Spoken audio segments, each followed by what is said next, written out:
మా ప్రాంతీయ మిత్రులారా, మీ ఎల్లరికూ దేవుని గుర్చిన గొప్ప శుభ సందేశాన్ని తీసుకుని వచ్చిన్నాం. దేవుని మాటలను ఆలకించండి. దేవుని గ్రంథములో ఇలాగున రాయబడినది, అదేమనగా నరుని యొక్క జీవితము నీటి బుడగలంటిదని, గడ్డి పువ్వు లాంటిదని.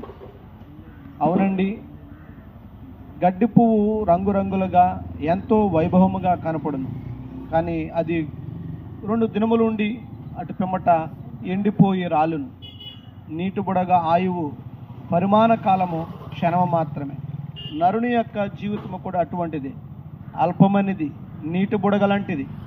కాబట్టి ఇటువంటి అల్పమైనటువంటి జీవితము ఏదో ఒక దినమున మనం ముగించవలసినటువంటి వారుగా ఉన్నాం.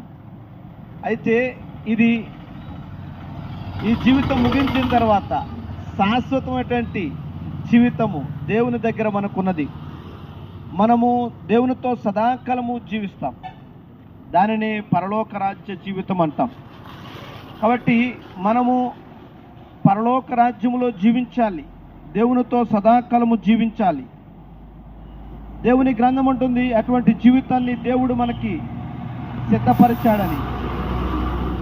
ఆ పరలోక భాగ్యాన్ని మనము స్వతంత్రించుకున్నట కొరకు ఏమి చేయవలను అనగా, దేవుని లేఖనం అంటుంది, మారు మనస్సు పొందుడి అని. అవునండి, మనలో ఉన్నటువంటి ప్రతి విధమైనటువంటి పాపముల నుండి విడుదల కలిగించుట కొరకు, పరలోకాన్ని ఇచ్చుట కొరకు యేసుక్రీస్తు ఈ లోకమునకు వచ్చారు. ఆయన శిలువ మ్రాను మీద ప్రతి పాపములను పరిహరించినట్లుగా తన రక్తాన్ని పుణ్యయాగముగా అప్పగించినాడు. ఆయన మరణించి 3వ దినమున లేచారు. ఈ రీతిగా యేసుక్రీస్తు వారు ప్రతి మనిషిని పాపములను కొట్టివేసి నీతిని, పరిశుద్ధతను తీర్చారు. కాబట్టి నేడు ఎందరు యేసుక్రీస్తునందు విశ్వాసం ఉంచుతారో వారు నీతిమంతులుగా తీర్చబడి దేవుని రాజ్యాన్ని స్వతంత్రించుకుంటున్నారు, పరలోక భాగ్యాన్ని పొందుకుంటున్నారు, నిత్యము ఆయనతో సదాకాలం ఉంటున్నారు. కాబట్టి మీ హృదయములలో యేసుక్రీస్తుకు స్థానం ఇవ్వండి. ఈ జీవితం ముగించిన తర్వాత దేవుని రాజ్యములో స్థానమును సంపాదించుకొని నెమ్మదిని, సంతోషాన్ని పొందుకొనండి. దేవుడు మిమ్ములను, మీ కుటుంబములను దీవించును గాక. ఆమేన్. ఆమేన్. ఆమేన్.